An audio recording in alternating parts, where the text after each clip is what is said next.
it all comes down to this. A year's worth of action in the Lamborghini Super Trofeo, and we combine the North American, the Asian and the European Championships to bring a 45-car grid to the Autodromo Vallelunga Piero Taruffi to fight it out, to find out who will be our 10th champion. My name is Ben Kotzenjuris. Welcome along to Vallelunga. It is and has been a stunning day here in the Lazio countryside, and we're getting our cars heading to the grid to go racing in not too long.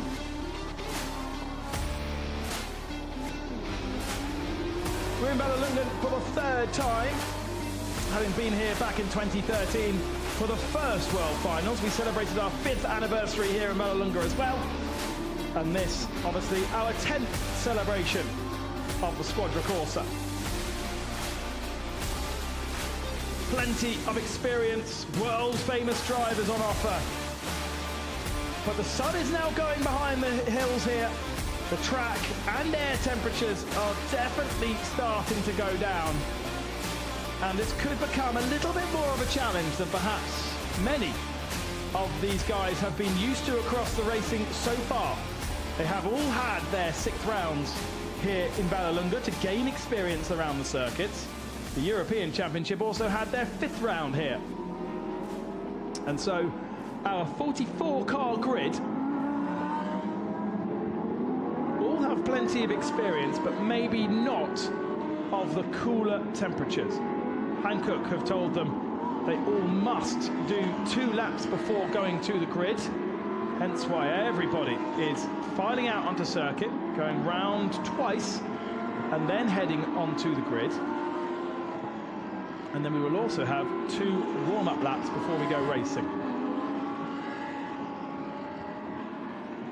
And that is also why our pit reporter Marietta Evans doesn't have anyone to talk to right now.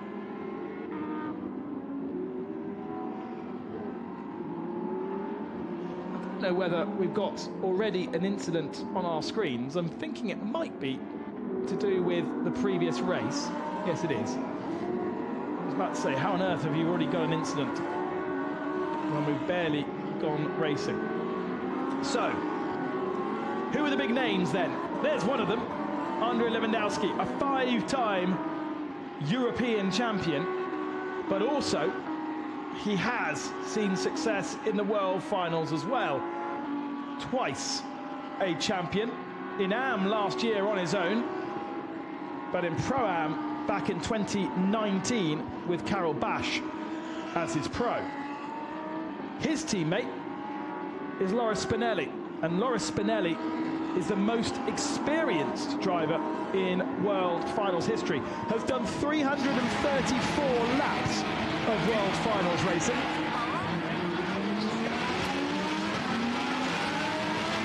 And also has a World Final victory, only one, to his name, back in 2018 during the 5th anniversary here in Vallelunga. He won the Pro-Am with Juan Perez, the Colombian.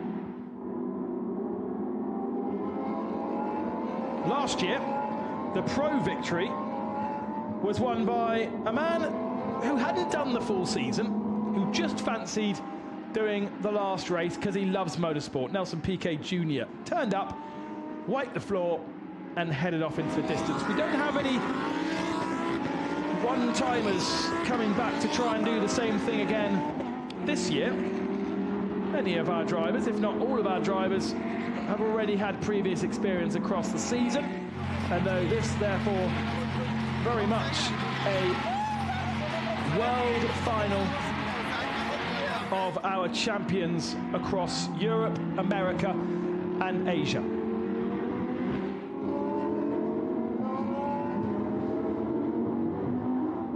Karel Bash will feature as a previous champion from Misano.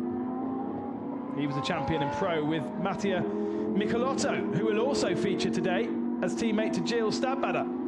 But they did not have a very good qualifying. Down in 14th position on the pole is a man who hasn't stood on the podium all weekend so far, Amaury Bonduelle. Was he saving it for this?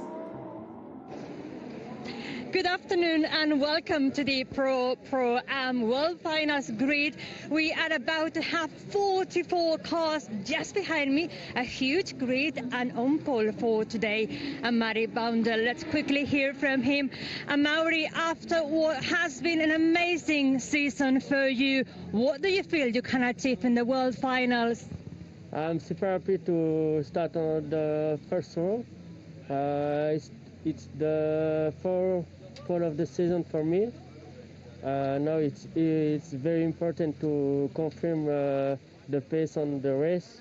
I think we have a good pace on race, and I do my best. Thanks. Good luck. Yeah, he has been beaten pretty consistently by Brendan Leach and by Mattia Michelotto and Gilles Stadbader. Bonduelle, for me, very much the third in that championship in Europe. Has an awesome drone shot of the front row of the grid. And he lines up alongside Riccardo Iannello, who has been in Pro-Am throughout the season with his teammate Alessio Fabi, but here is running on his own as a pro and has a front row start in the Lamborghini Roma by DL Racing machine. The champion of Europe was Brendan Leach. He wrapped that one up in the last round of the last race, and he starts in third position.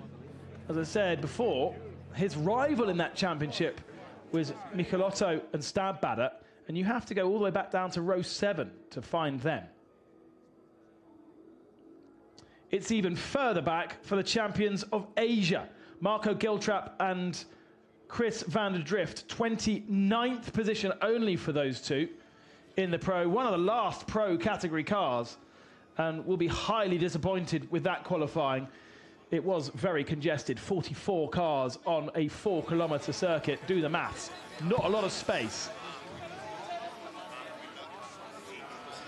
The champions of America were Danny Formal and Kyle Marchetti. They will start with a qualifying attempt from Danny Formal in 12th position, and they're with Marietta.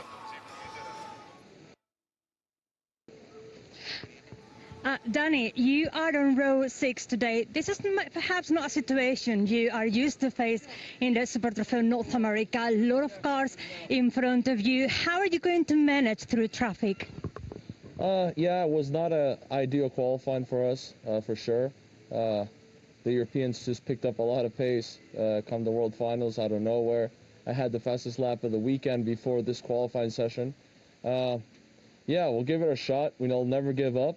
We did some changes to the car. Again, I think it's the car is fantastic. If race pace, again, this was comparing to their race last weekend. Our race pace has been fantastic. So hopefully get a nice clean start, try to pass some cars on cold tires, and then give the car to Kyle, my teammate. And with that, I think we could get a shot in race 2 also. And you never know. This is the World Finals. Everyone's going hard, so we just have to keep it nice and clean and hopefully get some positions in the start and let the team at WTR Andretti make the right calls and strategy and hopefully get some positions there too. Thanks, good luck. Strategy and traffic management is going to be key with a 44-car grid. The field spread just 4 seconds between the fastest pro and the slowest car in the field. There's Brendan Leach, third position on the grid. 0.4 of a second, though, off Bonduelle. I don't know where Bonduelle had the pace. It must have been a very clean lap when everybody else was struggling. The best of the Americans, actually, is the 130 car of ANSA, Nicolas Jamin, qualifying in 9th, ahead of Danny Formal. The best of the Asian cars, Jonathan Cecotto in 11th position. Cecotto sharing that car with Quang Li. And Nicolas Jamin shares his car with Sebastian Saavedra. Saavedra wasn't very happy in his races so far. Let's go down then to the grid and let's hear from those fastest Asians with Marietta. Jonathan Cecotto, one of our most experienced drivers on the grid. Jonathan, this is an opportunity to test your level against some of the best drivers in the 3 Continental Series. What do you feel you can achieve? Yeah, well, first of all, I'm happy to be here. It was a little bit of strange qualifying this morning because, like you mentioned, all the, let's call them big names, are not so far ahead. And so it mixed a lot the cards. So let's see now. The important is we are first in the Pro-Am at the moment on the grid. So that would be, let's say, the short-term goal to stay ahead in the Pro-Am. Thank you. Good luck. It's a good point. He is the pro, but they are looking at Pro-Am victory rather than overall. Emanuele Zonzini second in the Pro-Am category. He is the pro in that car. Jim Pla, the pro in their car, third, and then Jelmer Berman fourth, 15th, 16th, 17th on the grid. There are, of course, some of those Pro-Am competitors that had the AMs qualifying today and will have the pros qualifying tomorrow.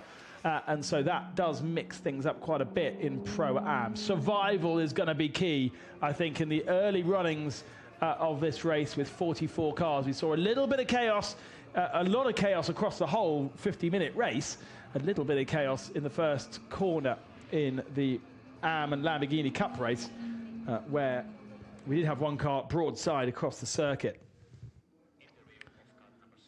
Nice to see that DL Racing have brought some girls along to pose on that number 50 car. Let's go back down to Marietta, who has another interview. And I'm with a man who I'm sure has a lot of reasons to really want a win this weekend. How are you feeling right now? Sorry, my engineer is talking in the radio.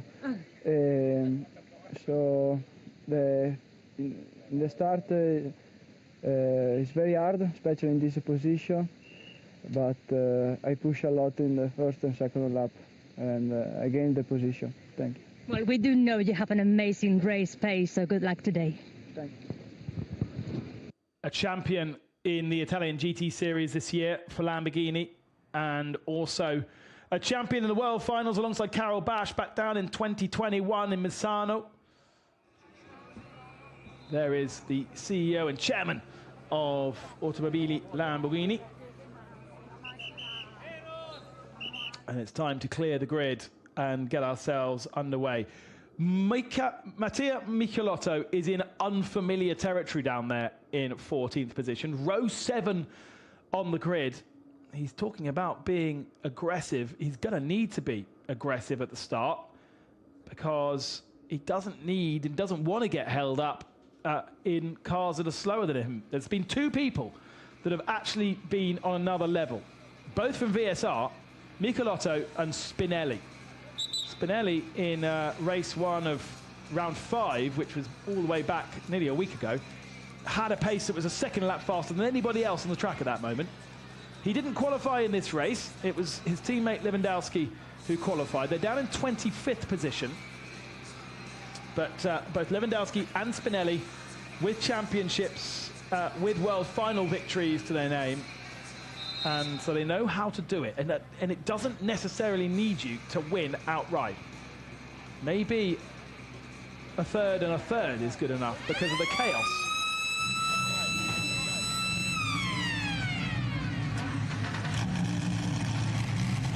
The cars rumble into life.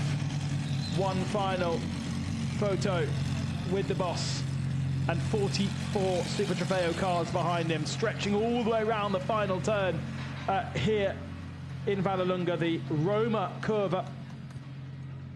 That sun is setting behind the hills. We are a little bit elevated here over the hills around us, so the sun does set quite early, and as you can see, quite a lot of long shadows on much of the circuit.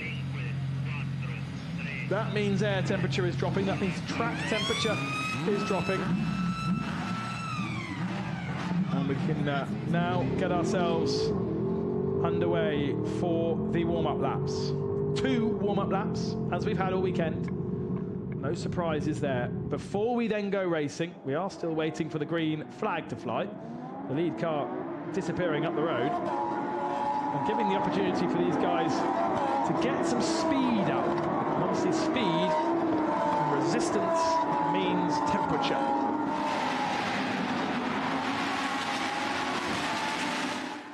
For many of our foreign overseas competitors, such a privilege to come here to Vallelunga. Bonduelle had the pole by 0.4 of a second over Inello.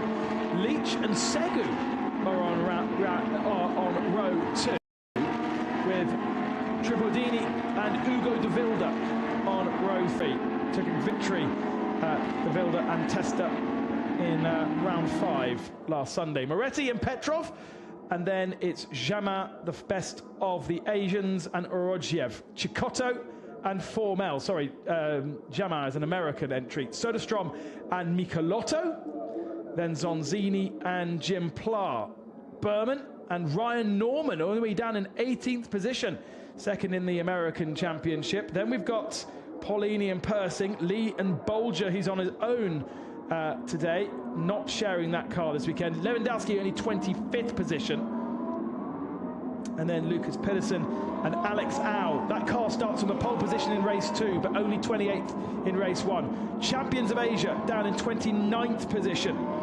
It is Pavlovich we welcome back to the championship. 31st only for Pavlovich's qualified performance. Abby Eaton will be disappointed with 35th position.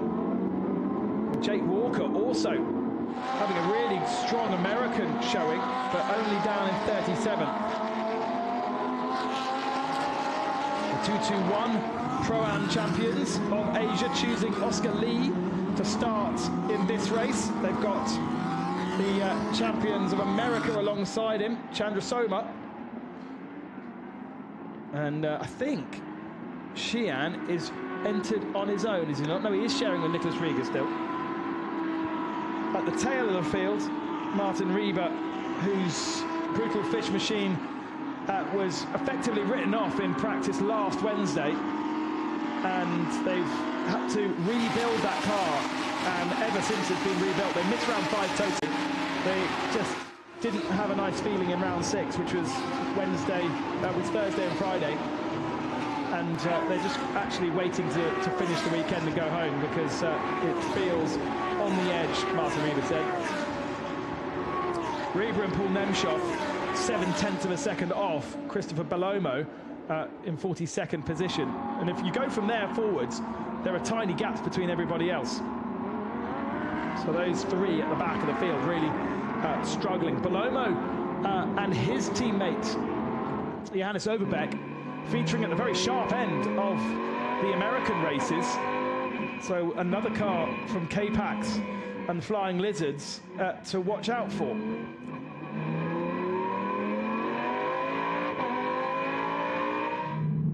You'd have to say, looking at their qualifying performance, both Belomo and Nemshov didn't get what they would have hoped out of the car. Manuel Zonzini has an onboard camera. Zonzini starts second Pro-Am, 15th position though. Lewandowski has the other one, and he starts in 25th spot. Watch out for the New Zealanders. 29th position for Marco Giltrap. Just ahead of him, Alex Au for Target Racing from Hong Kong, but racing in the European Series. That car has pole position tomorrow, so they need a very strong result today so that they can take the overall victory. Remember, it's a combination between race 1 today and race 2 tomorrow in terms of points. It doesn't matter about time, it's all about points.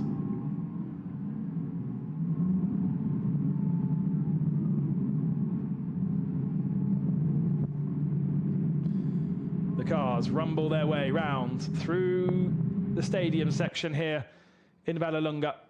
2 by 2, they're pretty slow as well.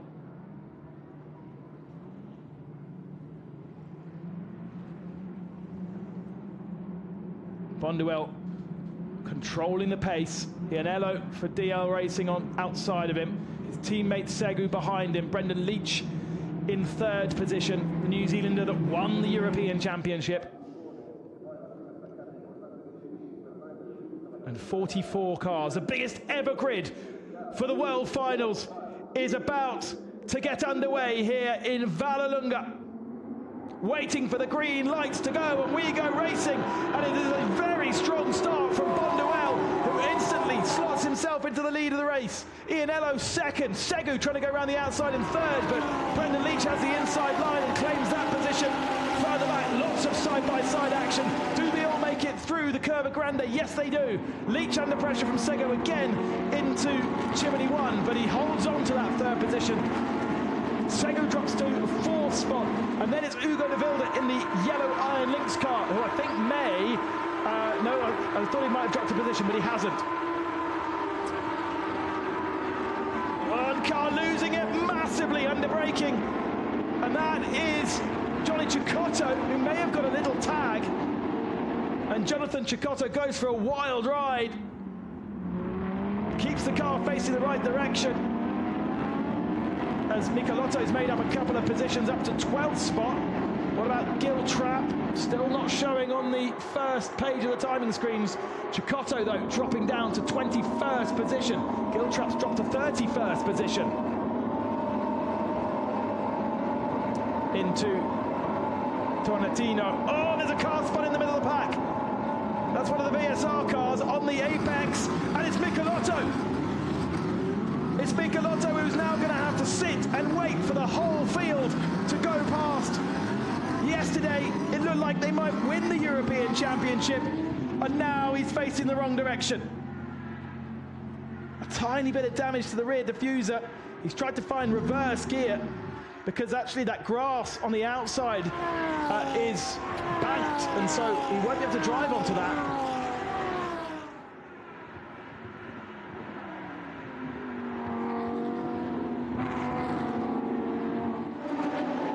I can't believe it. Mattia Michelotto is at the very tail of the field. And I don't know how he's going to recover from that. Orodchev is also another car at the tail of the field to have issues. In fact, I don't think Orodchev started, and Chandra Soma didn't start either. So two cars missing the start of the race. The number 13 car in the gravel, that's Edgar Malone for Arcadia. It seems to be far in the gravel trap somewhere, well off the road. We had three safety cars, didn't we, in the AM Cup, as Nicolas Jamin drops a position down to 11th spot. But that could well be snatched out of the gravel without the need for a safety car to cover it. Bonduelle continues to lead. Ianello second. Leach looking strong in third position here.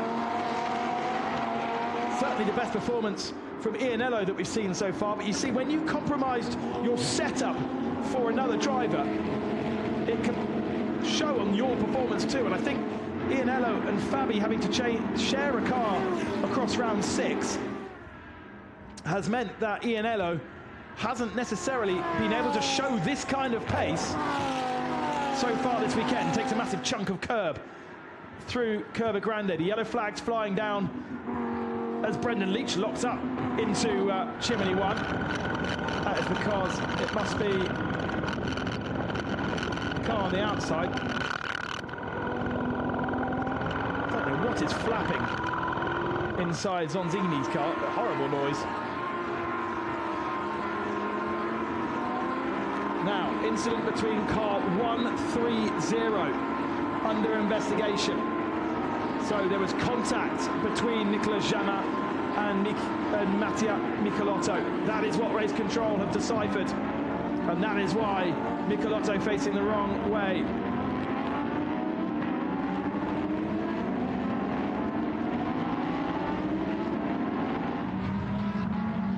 These cars, the same Super Trofeo Evo 2 that we've used for the last couple of years, 620 horsepower.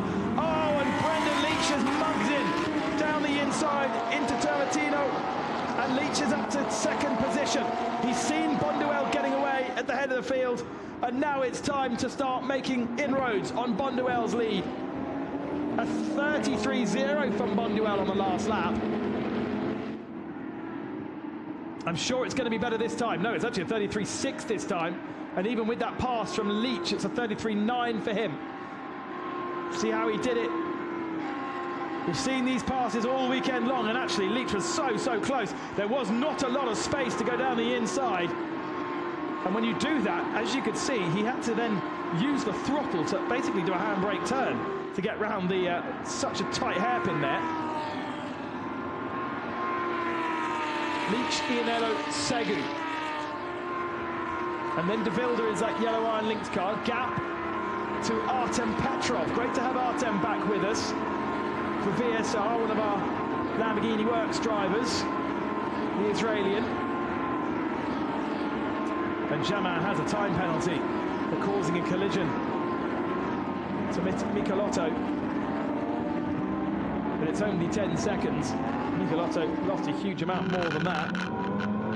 Zonzini is the leader in Pro-Am, with Cecotto dropping down the field after that mistake. Zonzini leads Jim Pla. Jim Pla is that car just behind him. Pla sharing with Michel Blanchimade, as they have done for the last couple of years across the world of European motorsport. But they haven't done a full season in the Super Trofeo.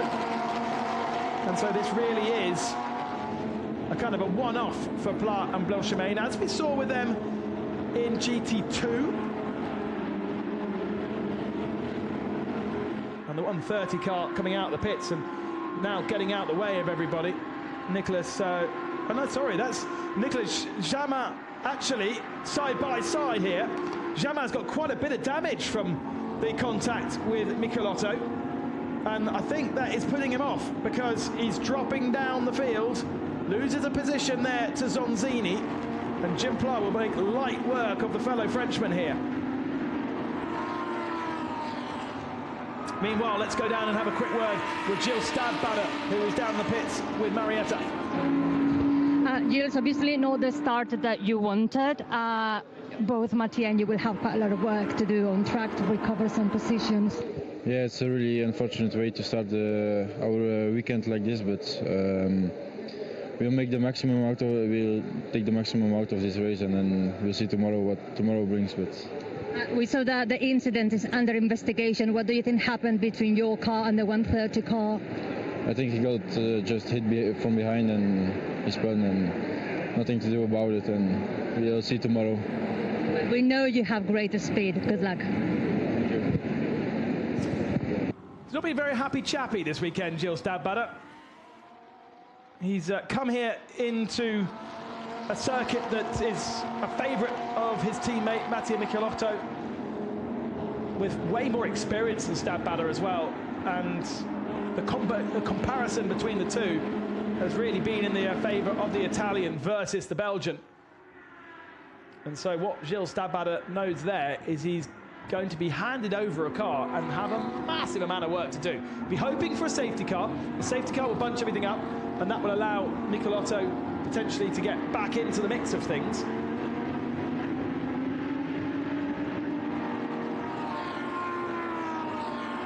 So the champion of Europe, Brendan Leach, second position. The champions of America, Danny Formel in 9th position. There they are. 9.3 seconds off the lead of the race, but very much in touch here, Danny Formel. Absolutely dominant in America. 10 out of 12 races they took victory. And they were second in the races that they didn't take victory in, behind Ryan Norman. Perhaps the slightly more curious one is Absolute Racing and the New Zealanders of Giltrap and Vanderdrift. They're down in 31st position right now.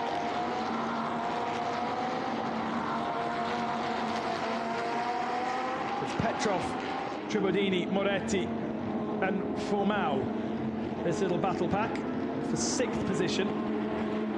Artem Petrov back with us. Came in and replaced Loris Spinelli in Valencia alongside Andrei Lewandowski, and then obviously did the last 2 races on his own to allow him to qualify into the World Finals. A Lamborghini supported driver, driving for VSR. Behind him, Stefan Tribodini. Now, Tribodini shares that car with Loris Kabiru, and we've seen that car not necessarily particularly strong in the hands of Kabiru.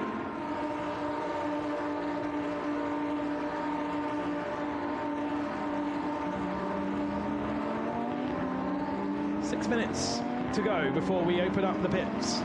And for those Pro-Am drivers that have the Am driver in the car right now, they will be the first to go into the pits and get their drivers changed over. Just a reminder, Orodchev for Artline was a non-starter. Chandra Soma was also a non-starter. And we've just had Eric Menagioni in the gravel trap. Also, the 207 is another retirement, and that is the racecraft car of Benjamin Rouget and Haoan Liu from the Asian series. But early drama for Mattia Michelotto being turned around in the stadium section. Didn't really have a great qualifying, and that is probably, puts you in a dangerous position if you're sitting in the middle of the pack. Michelotto was 14th, got hit by Jamin, and has dropped to the tail of the field. This is Moretti. It just dropped off the back of Tribodini and Petrov. But Danny Formel in touch. Let's go back down to Marietta in the pits. Loris, it looks like you will have quite a lot of overtaking to do when you jump in the car if you want to put a car on podium positions. Yeah, for sure will be really, we have to gain many positions, but the stronger in Pro-Am are really close to us, so will be tough. Let's see how will be the car, and if my pace will be good, we go and catch for the leader. And congratulations on the great work you have done with your teammate this season. Yeah, we did amazing. I missed the round, but he defended very well the title. Yesterday we brought home it, and let's see for the World Final. Good luck, thank you. Meanwhile, while we're talking there, looks like a problem out on track for Ryan Norman, the runner-up. And we have a safety car now out on circuit. With 4 minutes before the pit window opens,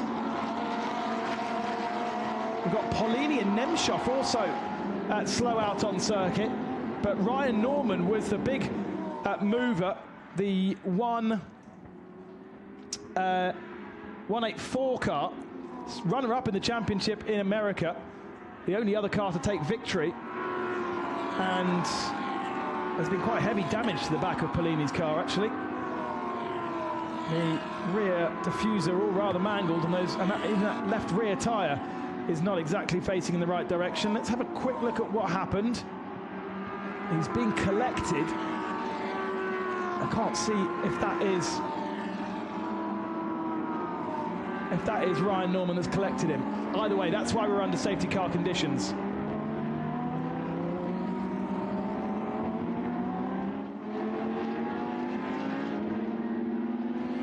A rather messy looking Super Trofeo car. Now, pit window opens in 3 minutes. They may delay the opening of the pit window because it is advantageous to pit under safety car conditions and get your pit stop done whilst everyone is going slowly around the circuit. But the pits is tiny. It's absolutely only really appropriate for about 15 cars. We've got 44 cars here.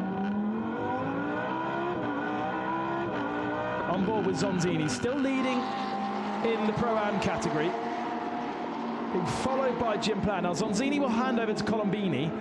Jim Plau will hand over to Michael Blanchemain. And then you have Berman, Dubets and Chicotto fighting over third spot.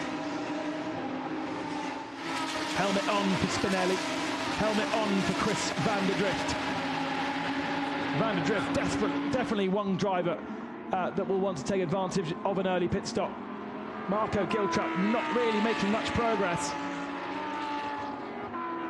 Van der Drift qualified in 13th position for tomorrow's race. Obviously, the grid for those drivers that got two, those cars that have got two drivers gets very much mixed up. Brendan Leach qualifying in 7th, Bonduelle qualifying in 3rd position. It was a much tighter affair, but a slightly slower affair in Q2.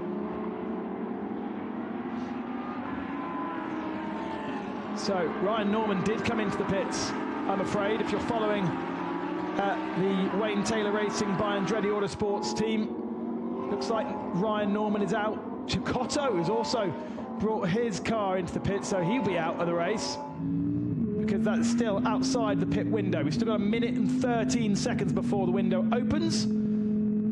And with the safety car and the lead car coming through the final couple of turns, it's not until the next lap where we are going to get pit stops happening.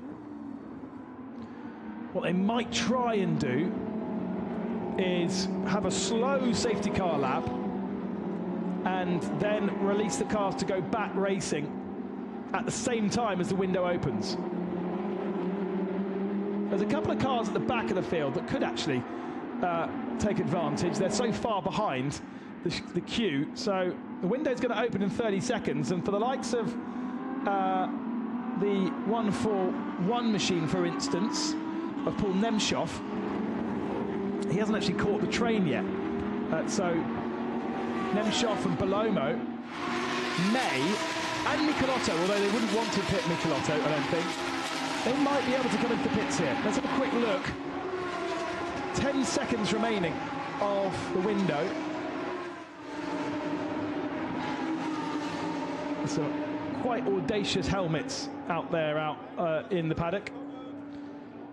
And yes, Michelotto comes into the pits. The window opened, and Michelotto has chosen to pit. It is a benefit to pit under safety car conditions, and only those last couple of cars that were running really slowly have been able to take advantage. It does mean that Gilles Stadbader is going to have a long stint of 30 minutes to do rather than his usual 20. And who else has taken advantage of that? Must be some others. Cecotto has come in as well, so he's handing over to his AM driver, but they're pitting under safety car, saving so much time by doing this. Safety car coming into the stadium section. No evidence to suggest we're going racing again, so the pits is going to get horribly busy here. Let's just stay with the drone because it will give us a good indication of just how many cars come into the pits. If you don't take advantage of this now, you are going to be massively compromised. Can these guys get out before the safety car comes around? Yes, of course they can, because the safety car is going a lot slower than race pace. So they can go and join the back of the queue, and look at this. Everybody is about to come into the pits. Marietta, get yourself into a safe position. Cameramen, get yourself into a safe position. I've been in the paddock where we've had 30 cars trying to pit at the same time. It ain't fun. There's a couple of cars staying out. That is audacious. The 118 of Andy Lee stays out. The 42 of Sebastian Freimut stays out. But guess what this is going to do? Can you believe this? The leader of the race is going to be Gilles Stadbader and the number 6. That is unbelievable. We'll have it confirmed in a second. Remember, pit stops are all uniform, so those that have single drivers, the likes of Bonduelle, the likes of Leach, Ianello, the front three, in fact, pre-pit stop, they will do 93-second pit stop. So they will shuffle right back into the pack because everyone's pitting together and there's no gaps between them. Watch this. As we come into the stadium section, this car is able to travel at full racing speed. Look how busy the pits are. Like, what are you going to do with Spinelli's car there? How is he going to get out? It is an absolute mess. But that's what happens when you have 44 cars. The cars are getting back onto circuit now. I want to see where Gilles Stadbader is. Bonduelle leaves the pits. Where is Stadbader? There he is, coming towards the safety car line. He isn't leading, but he is 1, 2, 3, 4, 5, 6th in position. The actual leader of the race is the 114 car, because they haven't pitted. And those 3 cars that haven't pitted are going to shuffle to the very tail of the field. Pavlovic still hasn't pitted, so he stays in the lead. It does look as though it hasn't been disastrous for Bonduelle, Leach and Iannello. We've got to wait to see how this all shakes out. There is Spinelli, and is Spinelli behind Stadbader there? There is Bonduelle. They're all at racing speed because the safety car is actually miles away from where they are. So they're all actually not racing, but flat out. The safety car does have a couple of cars behind it, and the Pavlovic car is the only car not to have pitted now.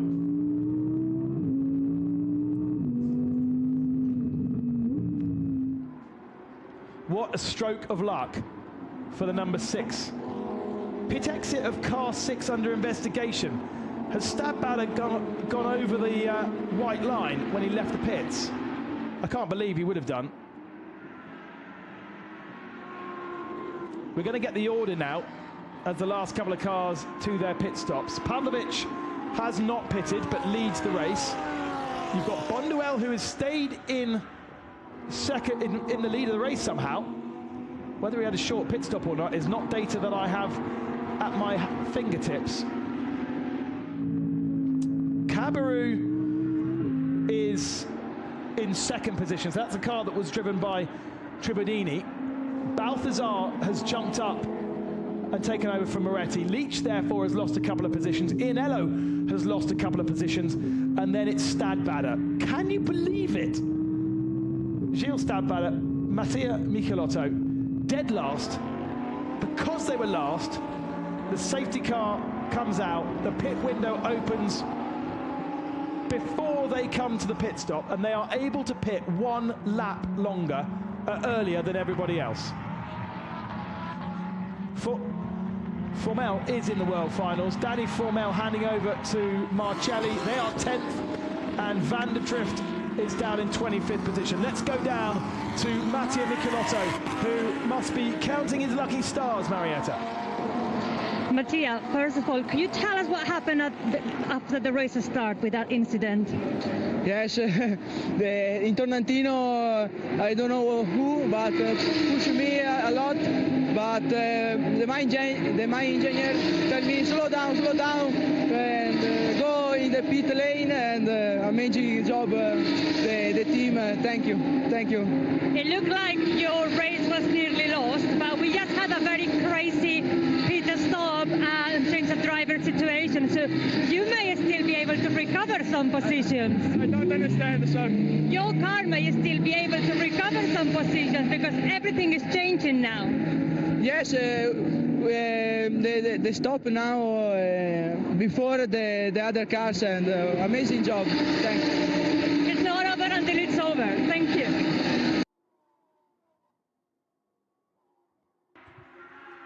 So actually, Michelotto was told to slow down to get himself into the pits. And I think we're back running again. Are we racing? No, we're not. Safety car's still out. It's very difficult to know because I think the safety car is just gone. There's a safety car, right? And he's just gone over the start-finishing line. The safety car does have 1 car behind it. Presumably the incident's all cleaned up here, but the safety car is going too fast, and so nobody's able to catch up with him. We'll get there eventually, but it's taking quite a long time for everybody to catch up with the safety car. This was where the incident was, and there is no car down there anymore or any damage. So I think we can pretty much get ourselves back going again, although we've still got 1 car going pretty slowly. The number 3 which was Pavlovich, has now been given over to the AM, which is Michael Fishbaum, and he's not travelling at the same speed as everybody else. And so that's why we can't seem to catch up with the safety car. Safety car, either we just go back to racing now and don't worry about bunching the field up, but that would be quite unfair for those that are stuck behind Fishbaum. But Fishbaum's 13 seconds off the back of Schandorf. And by the way, we are under safety car conditions here. A very strange middle part of the race. I have to say, there are going to be a few people very frustrated with the timing of that safety car, which, of course, race control have absolutely no control over.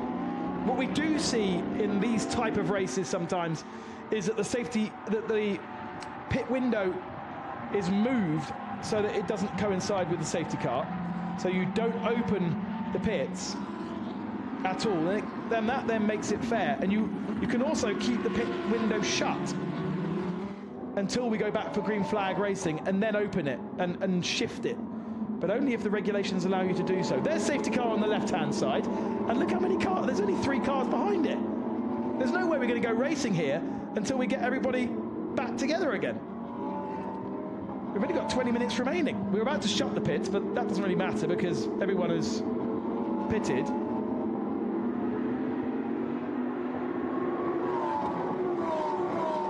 But somebody needs to get on the radio to Michael Fishbaum and tell him to get a move on, because Fishbaum is now 26 seconds back from Schandorf, and he's creating a massive gap between 18th and 19th. Safety car procedure of car 141 is under investigation. So that is Paul Nemshoff and Mark Miller. They were at the back of the field, weren't they? They were another car to take advantage of an early pit stop, but I think they might have been a lap behind. Good evening, J.M. Littman. I thought you'd be doing better things than watching us on the World Finals. Lovely to have you. Lovely to have you all on the chat, by the way. For those of you watching online.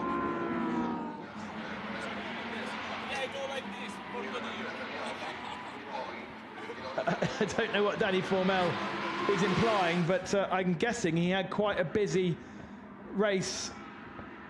He's handed the car over to Carl Marcelli. They are 9th position now, so they have gained 1 spot in that pits procedure.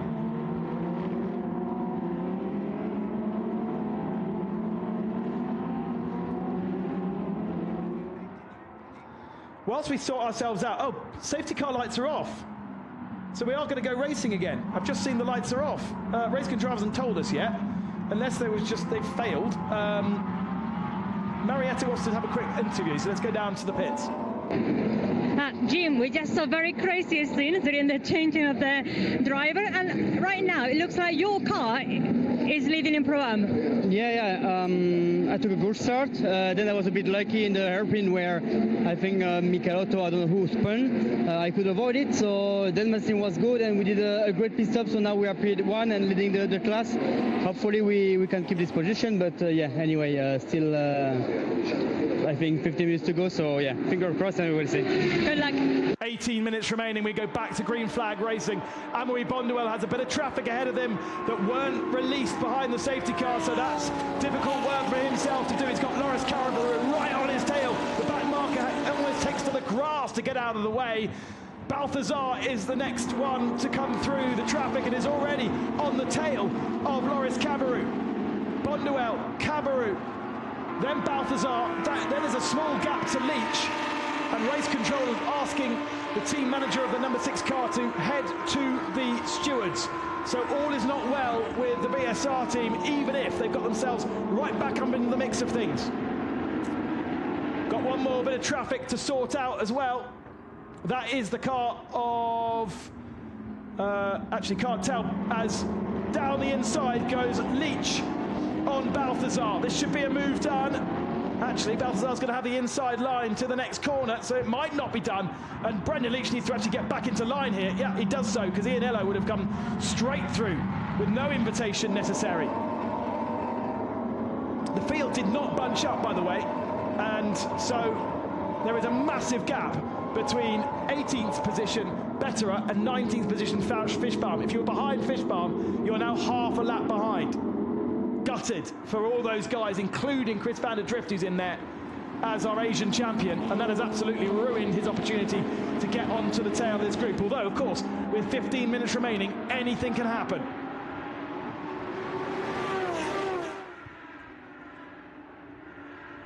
Still with traffic to get past. Who is that car? The number 20, it's not the number 28, or the number 27. Lights flashing from Bonduel, who leads the race. It's the 168 machine that's in the way. It's Johannes Overbeck. So actually, Johannes has got good pace to really be in front of these guys. But he is a lap down, or nearly is a lap down. And he doesn't need to be getting in the way of the leading battle here. Bonduel flashing his lights. There's no blue flags to tell Johannes Overbeck to get out of the way. So he is going to expect Bonduel to do it the hard way. Bonduel looks down the inside here. It's going to be followed through by Cabarrou. Can't quite do it. Leach has got a good drive out of that corner, but he's going to be on the wrong side of the circuit coming into the stadium section. Johannes Overbeck driving hard here as Cabarrou dives down the inside. Gets him out of the way, drives him off the circuit. That's going to kind of open the door to Brendan Leach. Leach needs to be careful here. He goes down the inside into Tolentino and gets it done. Bonduel, Cabarrou and Leach are top three now. Marcelli up to 8th position, the best of the Americans. The best of the Asians, you have to go a long, long way down. Chris van der Drift is the best of the Asians, 21st position. But unfortunately, he's going to end up on a piece of track that is empty, and he's going to go no further. Mark Tucker saying on the chat, I wonder whether we're going to have a penalty for the number 6 car for driving too slowly into the pits. Well, it's a possibility, but I'm not quite sure they have that kind of level of scrutiny like in Formula 1. It would exist in Formula 1. Not sure it exists here. Everyone seems to be going pretty fast under safety car, although the speed of the number 3 car, which is Michael Fischbaum, under investigation, and that is clearly for going too slowly. But there's no point in penalising for going too slowly, because he's ruined the race of about 15 cars behind. And you can't give them all their time back, can you? Amir Nagy asking whether track limits exists here in Vallelunga. Well, if you go off the circuit, you go into a gravel trap or grass here in Vallelunga, so there isn't such thing as the need to have any track limits infringements. More cars still trying to get past Johannes Overbeck here. And I think Stadbader has done it, but Stadbader's got ahead of Balthazar as well. Balthazar now gets through, bullies his way past, and Schione in the 68 machine is the next one through. Haven't really spoken too much about 68 from DL Consulting. It's the car that Luca Segu started. And now Carl Marcelli looks down the inside to get past Overbeck. And remember, this is all lappery. This isn't fighting for position. Just Johannes Overbeck just getting in the way.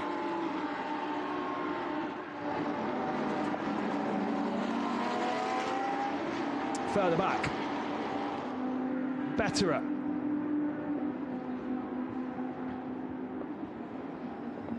Has there been an issue for that car? Down in 18th position. And, oh yes, he's looped it, but he's looped it all on his own. No one helping him round there.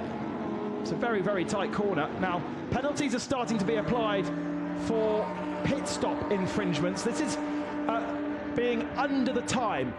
And in Super Trofeo, if you're under the pit stop time by even 0.1 of a second, you get that added to your time at the end of the race.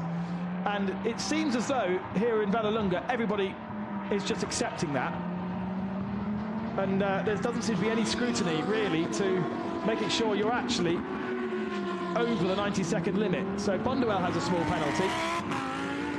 Cabarrou has a small penalty. A bigger penalty for Blanchemain. And Blanchemain's just lost the lead of Pro-Am to Frederick Schandorf, who, of course, is on a mission, a previous champion of the World Finals in the Pro category in Jerez in 2019. And Schandorf with the pole position in race 2 is basically one of the fastest guys out on circuit, period. He's just sharing with an AM competitor, Alex Au, and that is why he has work to do.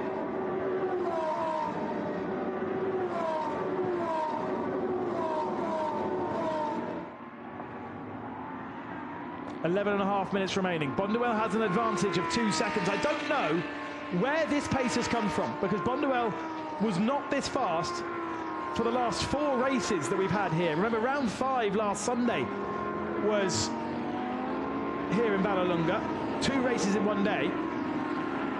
We had round 6 on Thursday and Friday, and Bonduelle was always there and thereabouts, but he wasn't dominating like this. He has a 2-second advantage over Cabarrus. Oh, Marcelli losing a position there. Or was that him trying to gain a position? I think that was him trying to gain a spot on Segu and get himself up to 8th position. So Schandorf 10th. Now Blanchemain is still 2nd position in Pro-Am, but he's got Colombini and he has got Chondeverde behind him. So Colombini will be, those are all AM drivers there.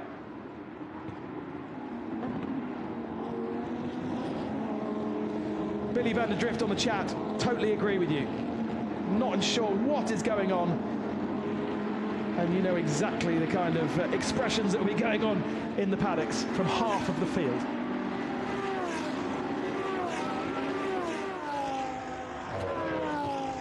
Chris doing all he can. Down in 21st position. Luckily for him, there's quite a few AM competitors ahead of him, so he's making quick work of the cars ahead. But he'll get to a point probably around 12th, 13th position where he can't do more. His pace has been spellbinding. The gap has come right down for those that got stuck behind Fishbaum.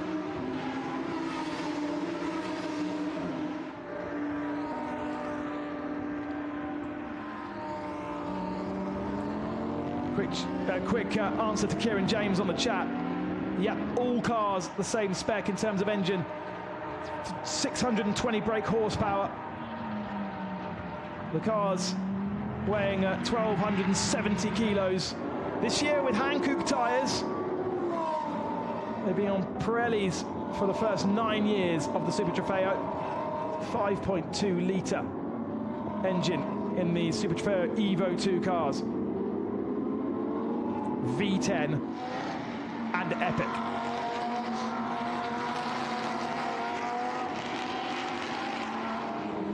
Not a huge amount that they can do in terms of setup.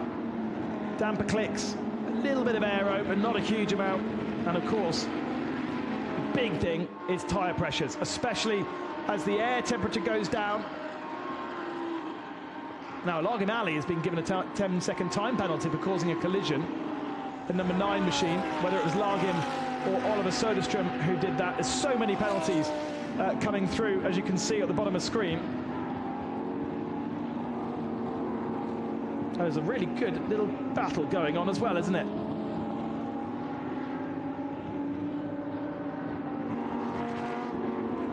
Marcelli, sorry, this is not Marcelli. Marcelli just up the road. Marcelli's caught up to the back of Balthazar, by the way, but we are watching Silvestre and Schandorf, and Schandorf will be making light work of Silvestre, trying to go all the way around the outside, which is perhaps not the right decision. Schandorf, our Pro-Am leader.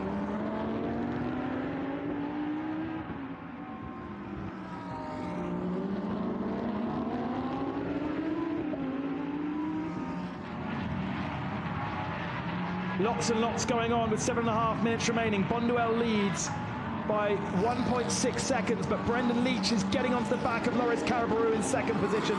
It's closing up there. And we've also got a really strong little battle for 6th position. I thought Schandorf would have disposed of Silvestre a little bit faster than this, but he hasn't. And the more he sits behind, the more Marcelli will join this party. Sorry, Marcelli is up the road. What am I talking about?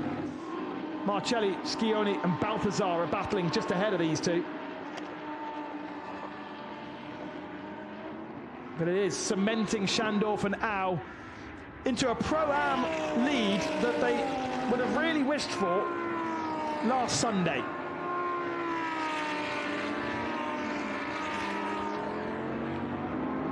Issues with their engine in race 1. They were unable to get the car fixed for race 2. On Thursday, they had a tyre problem with that car, and so 3 rounds, they scored no points, and that put them out of championship contention. But now they are back where they belong.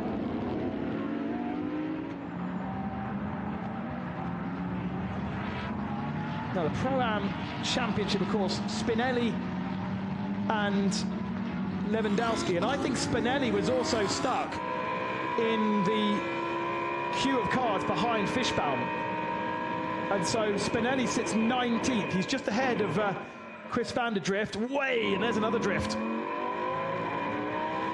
Asking a bit too much of his Hankook tyres and being given some pressure by the Asian champions.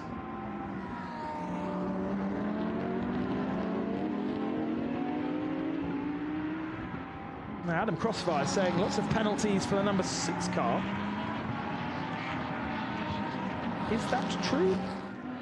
I haven't seen them come through. Drive-through penalty though for 141, which is Miller.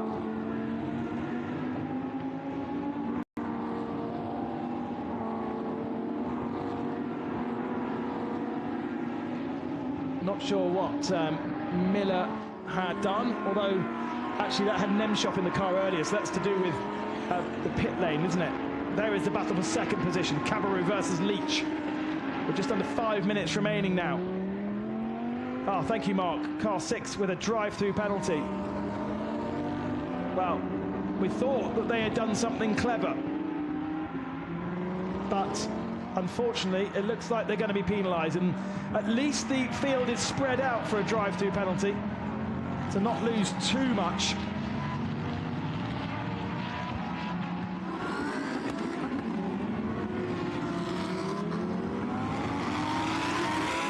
Leach taking 0.3 of a second out of Cabarrou on the last lap. Now really giving him pressure. Now he doesn't need to worry about Ianello behind. Doesn't need to worry about Stadbader either with that penalty. There's a lot of penalties also for even those cars at the head of the field for pit lane infringements. I don't have them all in front of me, but that will slightly change the finishing order if the cars are close to each other. Traffic to contend with here for Loris Cabarrou. Oh, and he catches him in a really nasty position on the exit of Curva Grande. Would have had to get out the throttle, and Brendan Leach goes to the outside. And now the switch back down the inside as Cabarrou gets sucked off the circuit by the curbs, and Leach is up to second position. Played that beautifully. The New Zealander, the European champion this year, has always had, across the whole year, an intelligent head on his shoulders. I've said it over the last couple of days. He is a thinking man's driver. He does not make unnecessary moves. And he's put himself in second. He won't worry about that. He will know that tomorrow he still has a good starting position. It's not as good as Bonduelle. Bonduelle is still ahead of him. But Leach now up to second. Cabarrou down to third. Still a mighty result for the CMR car, because Cabarrou and Tribodini have never been this high up.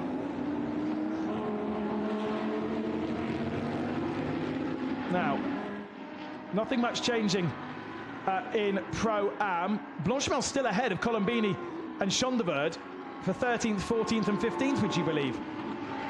And they are so much further ahead of Spinelli. The other car to wonder about is, where is the Dan Wells car? Haven't haven't been paying attention, I think that might be a car out of the race.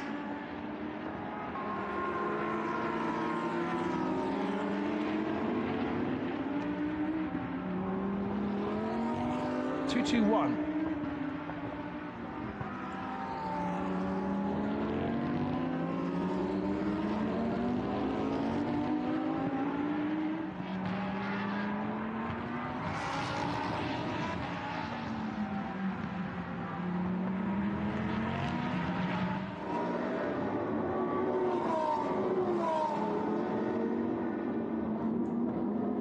Being blind, but can't find him on my timing screens whatsoever. A lovely sunset. We've had a few beautiful sunsets here over the last couple of days.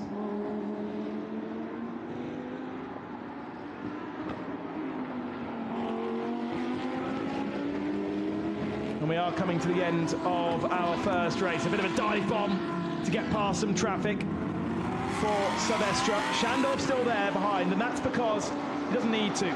Shandorf is happily in the lead of Pro-Am. There's been an attempt to pass, but there's no need to pass. Blanchemin holds on to second. Colombini is just behind in third. That's probably the tightest battle. Marcelli up to sixth position in the pro category. Best of the American teams, and only 0.6 of a second behind the Oregon of Balthasar.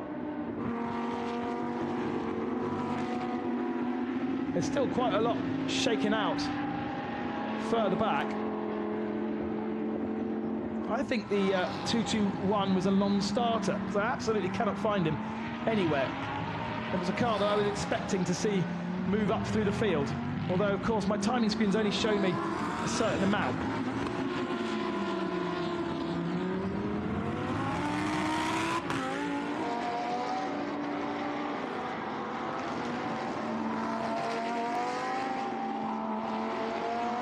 Quite a few retirements throughout this race, including the Michael Fischbaum car, who pulled off the circuit 8 laps down.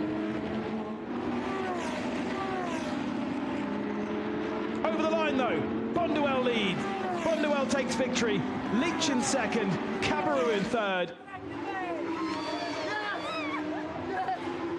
And that, I have to say, is a slight surprise from what we've seen over this year.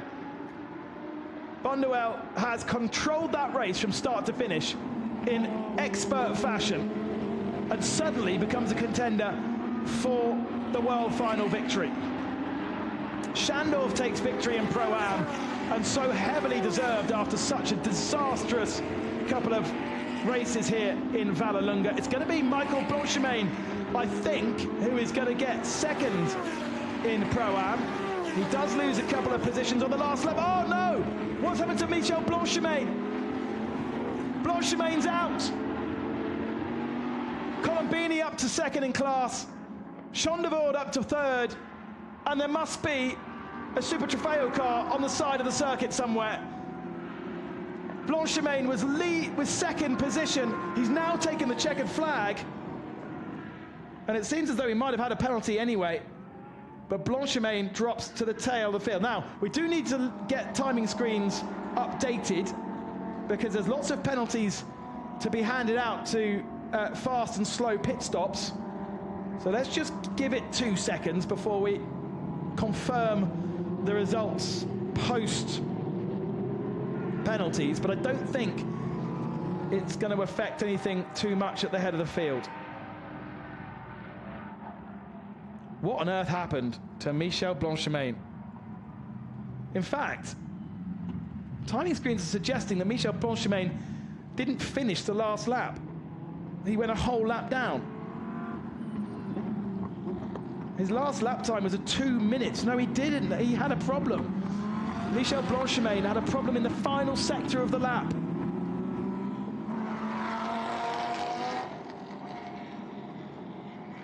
Bonduelle then, victor of race 1. It looks as though by just 1.1 seconds. because his pit stop was quite fast, and therefore he had a 0.8 of a second penalty. Cabarrus in third position, and that will be your podium. Iannello dropping down to fourth in the end. Good result, I think, from Formal and Marcelli. Sixth position for WTR and Andretti Autosports.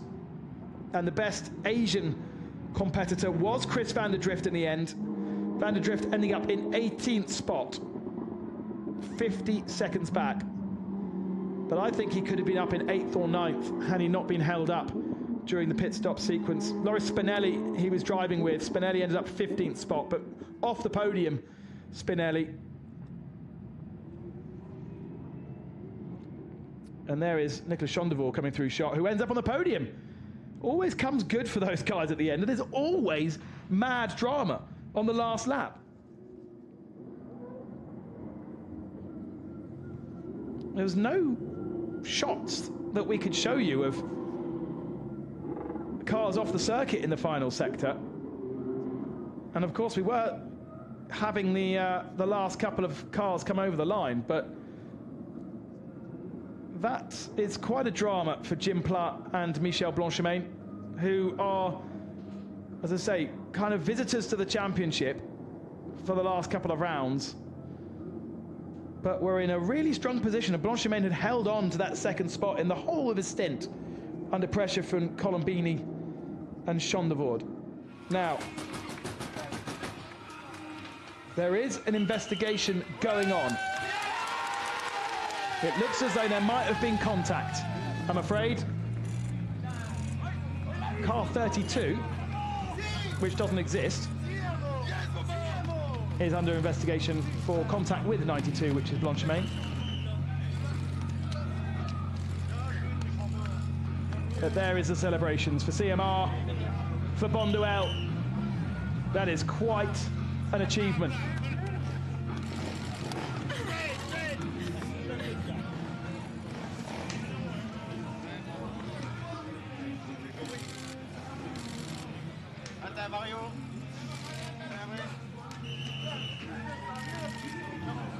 Marietta is down there awaiting Bonduelle to get his helmet off.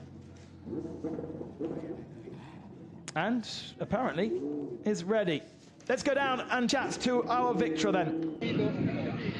And Mauri, I can see the emotions on your face and everybody in the team. The pace you had today, where have you been keeping that the last days? We are working a lot on the setup. We are a new engineer this weekend. We have improved a lot on the car, and yeah, it's amazing because all the day I work on the car, single, and for me it's very emotional to win.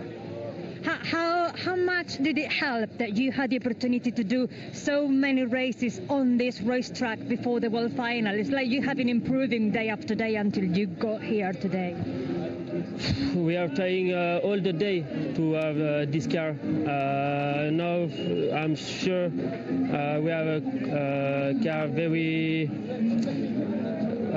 car with very speed for next year, and yeah, it's only 2 years we are on the Super Trofeo. Yeah, I'm very happy. Thanks to all the team, Grupo Prom especially, and BDR. Congratulations. Well, he's a star in the making. Bonduelle has not taken a victory all year in the Super Trofeo. Not a single top step of the podium. Got a couple of second positions, as best we can in Nürburgring, a second and a third. But absolutely never has he dominated and controlled in the way that he did today. Let's go back down to Marietta, who has finally the victors of Pro-Am. They've been waiting to do it for 2 whole weeks. From 11th on the grid for Pro-Am to finally taking this victory. Yeah, it's meant so much to us. We have drove the car in the paddock after the worst weekend so far with 4 DNF, so it's just such a good thing for the team and also for Alex as well. He did an incredible job in this crazy race. So for me, I just had to pass a few cars in front of me and then just bring it home. So I'm just so glad for this. And after we're starting pole tomorrow, hopefully we are having a good position to bring another world title home. Great job, congratulations, well deserved. Yeah, let's not forget that car basically didn't score any points last Sunday and then retired out of race 1 on Thursday. Had a better run of things yesterday, but we're nowhere near what they've managed to do today. And they would have been helped a little bit by the safety car. The chaos of having a safety car period during the window of pit stops. And I'm sure there'll be about 10 or 12 teams pretty unhappy about how that all happened, including Van der Drift and Spinelli as well, heavily affected by Fishbaum's slow pace under the safety car. And then what happened, of course, to Stadbader as well, the penalty for the number 6.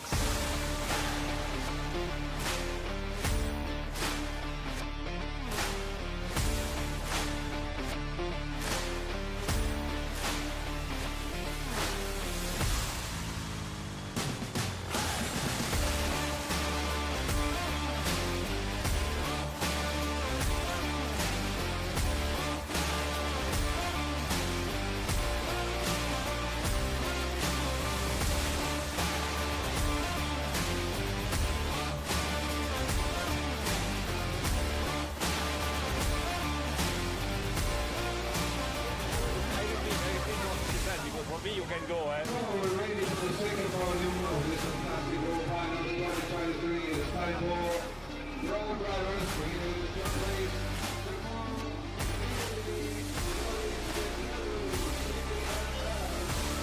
It has been a stunning day here in Vallelunga, and there is the result. Bonduelle winning by 1.1 seconds over Leach.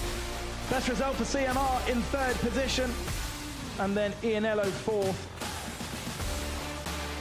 Loads and loads of stories. Best of our Pro-Am competitors. Zonzini and Colombini 2nd, Schonderveld and Berman 3rd in Pro-Am, Lewandowski and Spinelli just missing out by the end, but what would have happened had they not been stuck behind the by the Fishbaum car? Blanchemain and Platt on the last lap being spun around by Dan Arrow by the looks of things. And there's the podium.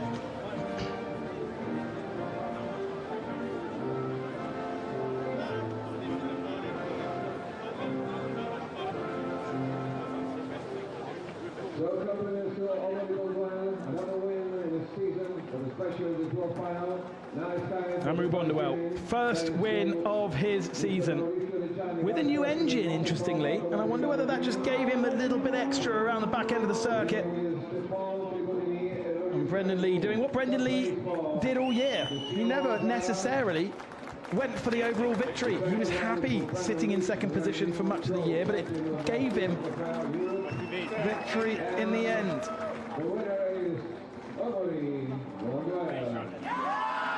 Great to have Maurizio Regani with us, and congratulations to Amory Bonduelle.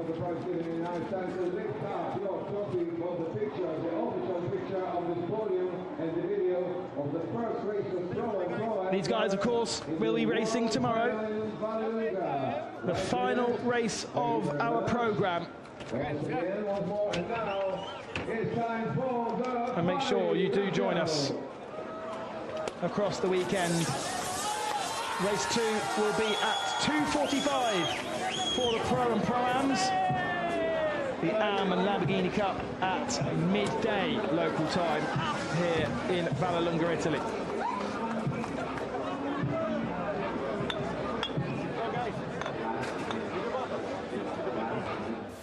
What might end up being more crucial than the victory for Amory Bonduelle will be perhaps the extra point for pole position. He has it in both races. So Bonduelle with 17 points already, Leach with 12, Cabarrus, Tribodini, Ianello. Now, if Leach wins tomorrow and beats Bonduelle, they'll have the same amount of points, but Bonduelle will get those 2 extra points for qualifying, and then we'll take victory. Interestingly, Orochiev is fourth on the grid for tomorrow. He didn't even start today's race.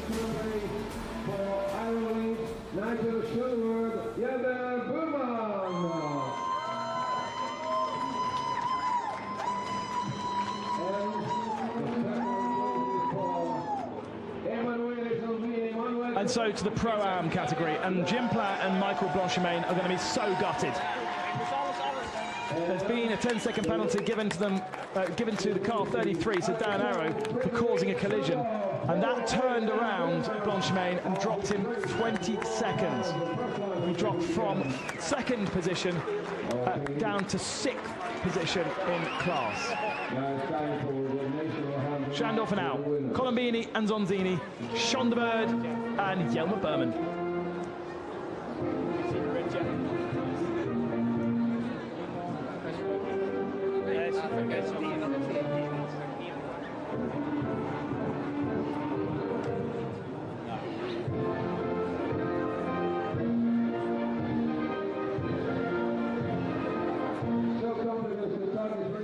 Complimenti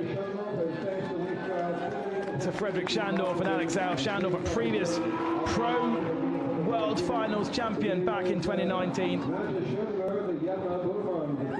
One of the very, very best, whether it be in a Super Trofeo car or in a GT3 car. It's barely any light outside now as we've got to past 5 o'clock. Federico Foscini, the head of marketing for Lamborghini, is the man on the podium.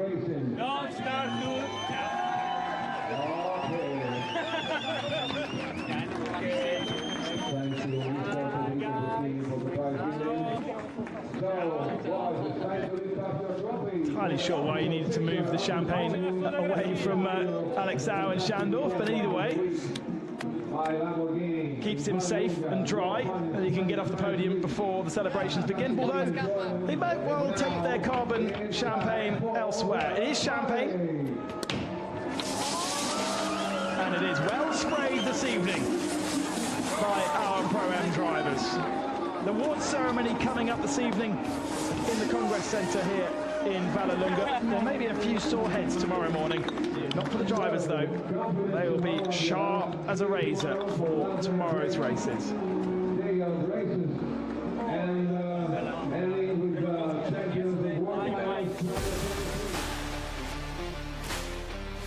So points then. In Pro-Am.